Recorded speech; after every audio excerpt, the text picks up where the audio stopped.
पढ़ाई लिखाई पूरी हो चुकी थी, एमए इंग्लिश कर लिया था और समझ में नहीं आ रहा था कि ज़िंदगी लेके कहाँ जाएगी।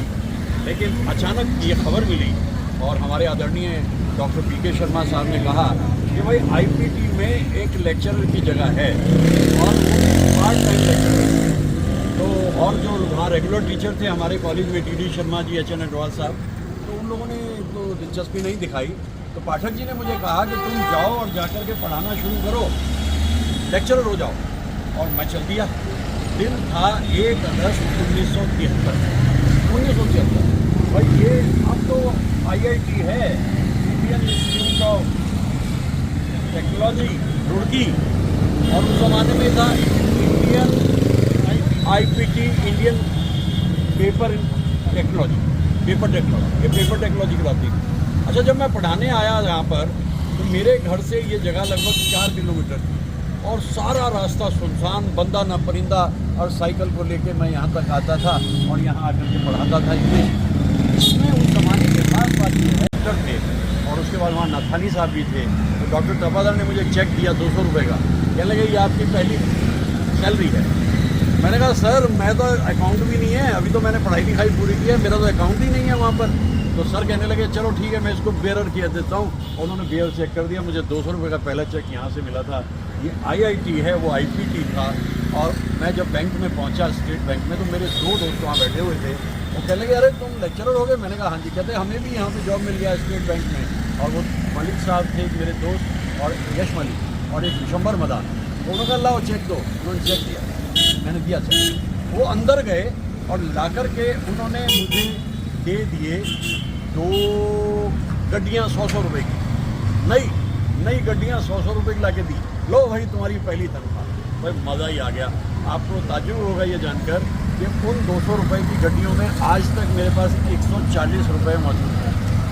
ज़िंदगी देखिए कौन से ज़माने के इंसान हैं हम। आज यहाँ आकर के मुझे इतनी खुशी हो रही है और वो लोग मुझे याद आ रहे हैं। के जिंदन साहब होते थे, केसी शर्मा बड़ी हेल्प करते थे, और आज समय बदल गया। ये मेरा लॉन्चिंग पैड है, यहाँ से मेरी फ़्लाइट हुई, फिर मैं जैन कॉलेज में प्रोफेसर हो गया, पहले लेक्चरर बना, फिर रीडर बना, फिर हेड ऑफ द डिपार्टमेंट बना, 2013 में रिटायर हो गया। आज यहाँ आकर के यादों की बारात आ गई है और अब मैं रहता ज़्यादातर हूँ बेंगलोर में, लेकिन ये जगहें मुझे याद रहती हैं। कितना खूबसूरत मंजर, डूबता हुआ सूरज, लेकिन मेरा सूरज तो यहाँ से उगा था। वो ऊपर भी एक बोर्ड जो लगा है वो यही बता रहा है कि अब इसकी प्रमोशन हो गई है। अच्छा, इसकी मुश्किल ये थी कि यूपी गवर्नमेंट के अंडर था, लेकिन ओके था, और फिर यूरोपी यूनिवर्सिटी में तो इसकी प्रमोशन हो गई। भाई मुझे बड़ा मज़ा आया और मैं इसको याद करता हूँ हमेशा।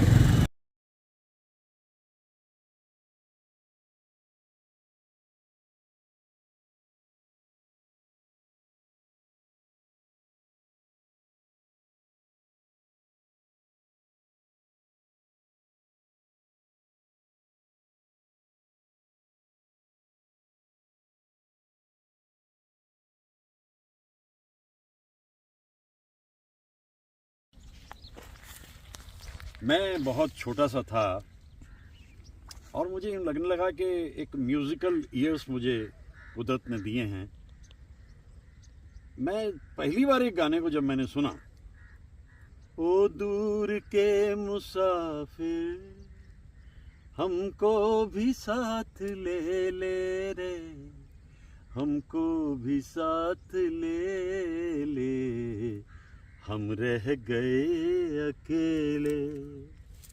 5-6 साल की उम्र में इस गीत को मैंने सुना। भाई बड़ी मधुर आवाज़ है, एक झरने की तरह से बहती आवाज़ है। छोटा सा बच्चा था मैं, पहली बार मैंने मोहम्मद रफ़ी साहब के इस गीत को सुना था।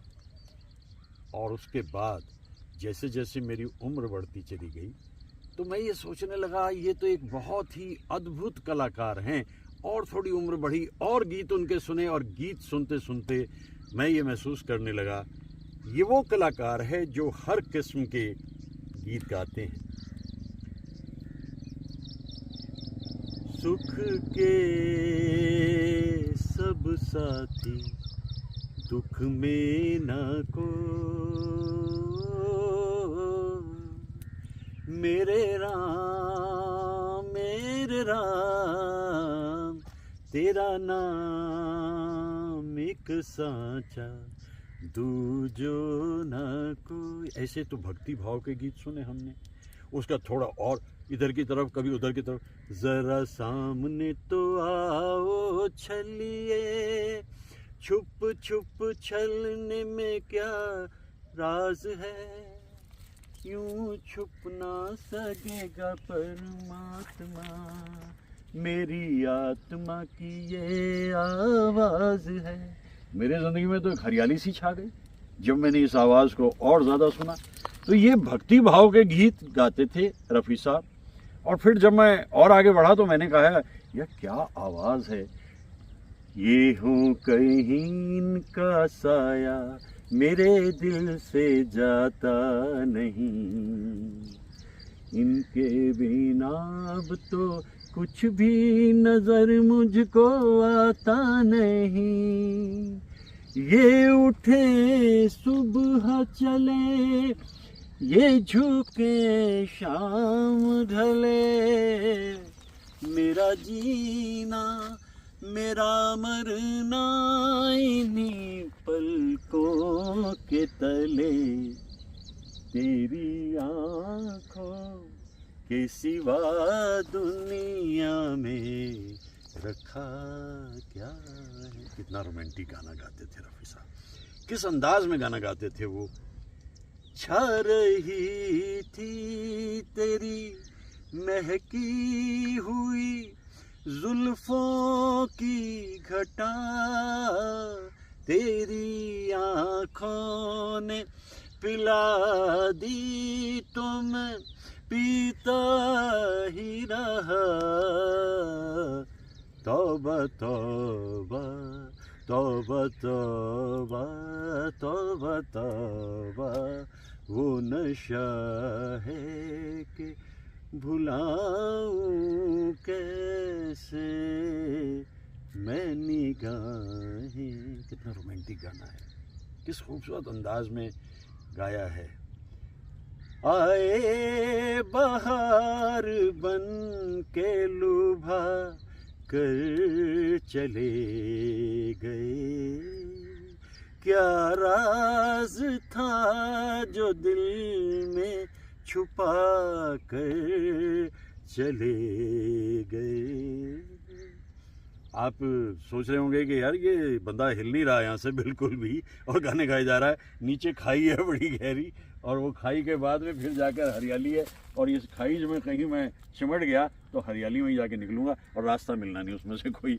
तो रफ़ी साहब के गीतों को जब मैं गाता हूँ तो मुझे बहुत खुशी होती है, और उन गीतों की जो बनाने का अंदाज़ होता था, जो संगीतकार उन गीतों को बनाते थे, वो मुझे दर्द दिल का पता न था, मुझे आप किस लिए मिल गए, मैं अकेले यूं ही मज़े में था, मुझे आप किस लिए मिल गए। किस तेज़ी से आवाज़ को बदलते थे।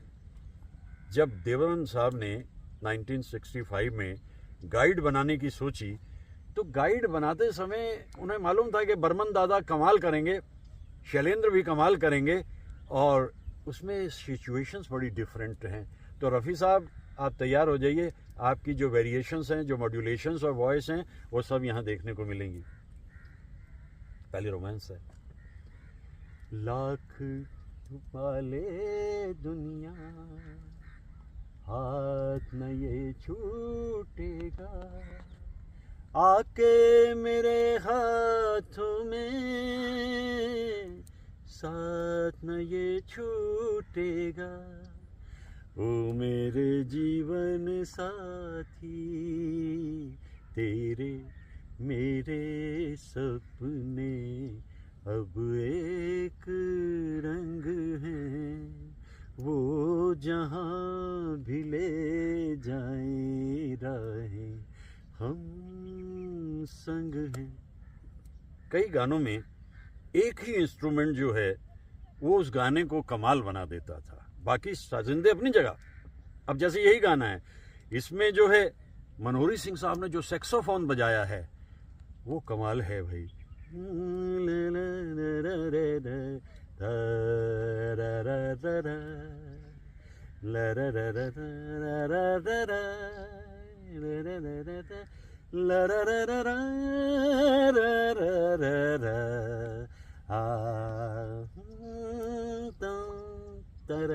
मनोहरी सिंह साहब का कमाल है भाई। मैं तो उनके सैक्सोफोन के जो पीसेस कहीं भी सुनता हूँ, सुनता रह जाता हूँ।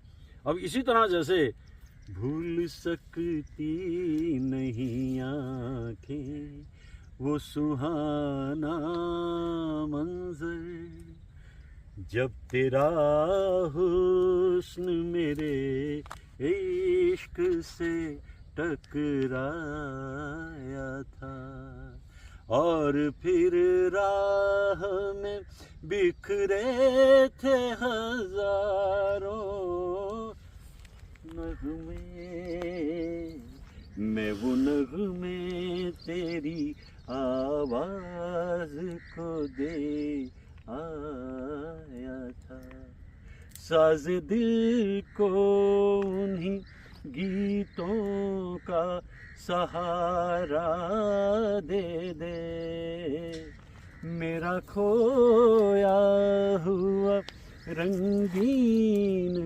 नजारा दे दे। मेरी उम्र होगी 10-11 साल की। मैं इस गाने को गाने लग गया। बहुत लंबा गाना है, मैंने रट लिया। शकील बदनी साहब का लिखा होगा और नौशाद साहब की धुन। एक इंस्ट्रूमेंट बजता था इसमें, तन तन तन तन तन तन तन तन, समझ ही नहीं आया कौन सा इंस्ट्रूमेंट। सारे इंस्ट्रूमेंट तो हम सुन चुके हैं। बाद में पता लगा कि शिव कुमार शर्मा साहब अपने संतूर को लेकर आ गए हैं और बाद में कितने ही गानों में उन्होंने संतूर बजाया। भाई क्या आवाज़ थी। कल रात जिंदगी से मुलाकात हो गई, लब थर थरा रहे थे मगर बात हो गई। कल रात जिंदगी से मुलाकात हो गई, ऐसा रोमांटिक ही। और दूसरी तरफ फिर ए हुस्न जरा जाग तुझे इश्क जगाए, बदले मेरी तकदीर जो तू होश में आए। कैसे कैसे खूबसूरत गीतों को जब दिल से दिल टकराता है, मत पूछिए क्या हो जाता है। हो जाता तो तब भी कुछ है जब हम रफ़ी साहब के गीतों को गाते रहते हैं। क्या खूबसूरत अंदाज में वो गीत गाते थे। वो दुनिया जहां उसके नक्शे कदम है, वहीं मेरी खुशियाँ, वहीं मेरे गम हैं।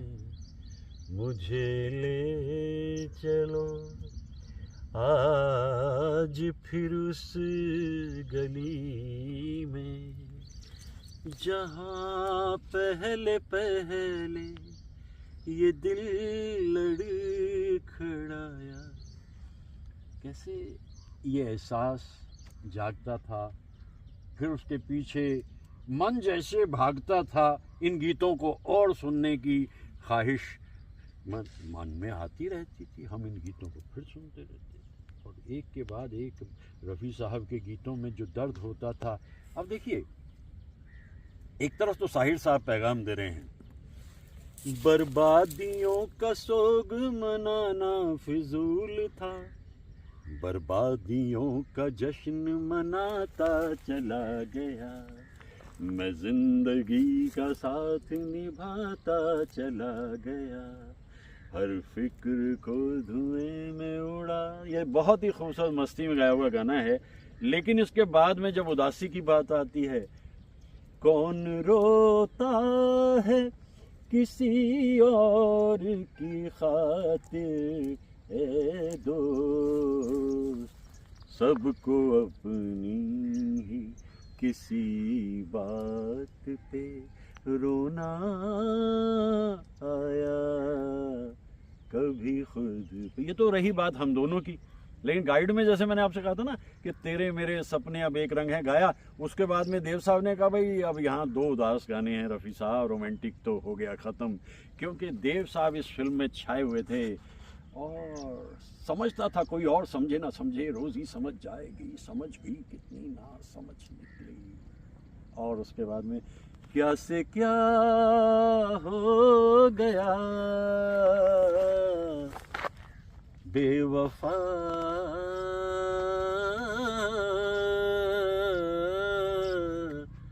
तेरे प्यार में, ये गीत था।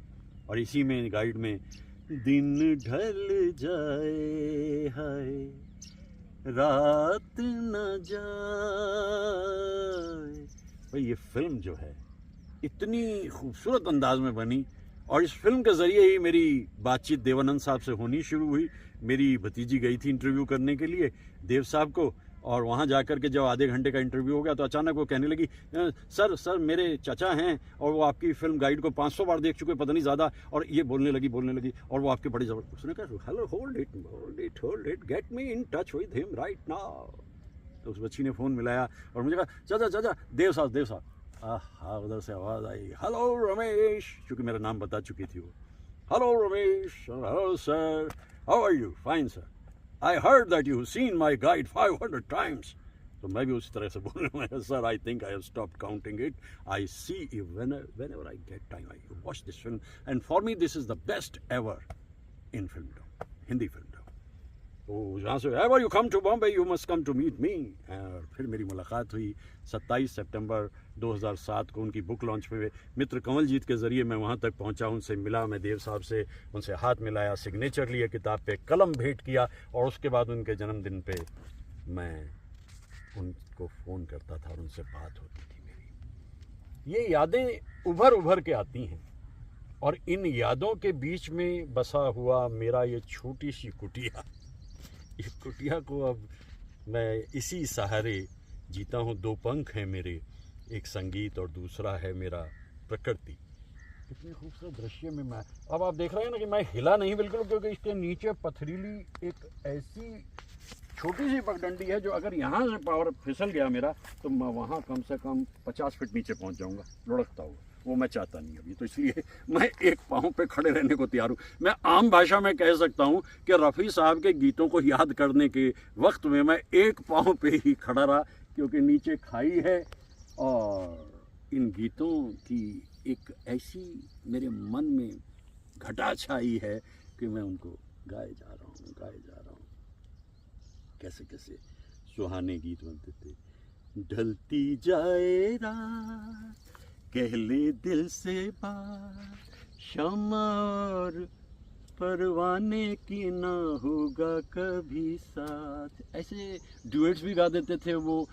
छेड़ा मेरे दिल ने तराना तेरे प्यार का, जिसने सुना खो गया, पूरा नशा हो गया। ये जो गीत है ये शंकर जयकिशन का है, लेकिन ये गीत जो है पियानो अकॉर्डियन इसमें जो गुडी सरवई साहब ने बजाया है, भाई क्या कहने। वैसे पियानो अकॉर्डियन तो उन्होंने हरियाली और रास्ता के गीतों में भी गुडी साहब ने बहुत अच्छा बजाया था, लेकिन इस गीत की तो जान जो है वो कैसे सुर आगे बढ़ते हैं, कैसे सुर लौटते हैं, क्या क्या होता रहता है इसके अंदर। क्या कमाल के लोग थे। मैं तो आज ये सोचता हूँ हम उस दौर में थे, यही हमारे लिए बहुत है। कोई सोने के दिल वाला, कोई चांदी के दिल वाला, शीशे का है मत वाले तेरा दिल। अब ये सली चौधरी साहब हैं। गानों की तो कोई कमी नहीं, वहाँ भरमार है। जैसे मैंने बताया रोमांटिक गाने भी हैं, वहाँ उदासी के गाने भी हैं। जिंदगी के मोड़ पर जो कोई रास्ता मिला, तेरी गली से जा मिला। क्या गाया था रफ़ी साहब ने इस गाने को, और रोशन जी ने क्या धुन बनाई। शकील बदानी एक तरफ उदास होकर के ऐसे गाने लिखते थे और दूसरी तरफ क्या लिखते थे शकील साहब, हो जिंदगी तू झूम ले जरा, कह रही है तुझसे ये फिजा, साज दिल पे कोई गीत गा। अरे साज ना भी हो ना तब भी आप गाते रहिए।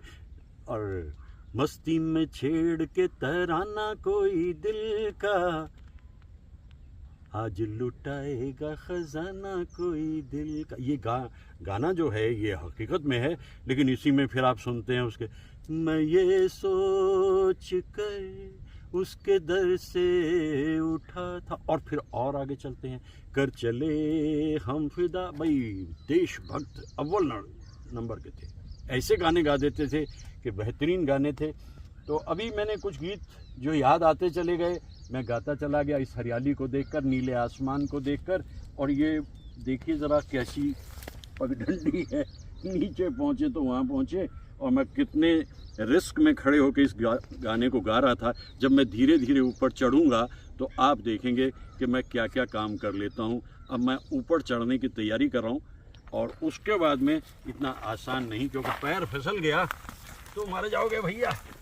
ये देखिए पंगे लेने की आदत मेरी पुरानी है, लेता रहता हूं। अरे रफ़ी साहब को याद करना है भाई, कोई ऐसी वैसी बात थोड़ी है। और ये जगह देखिए ज़रा क्या है, और खूबसूरत जगह पे आकर के मैं यहाँ आखिर पहुँच ही गया।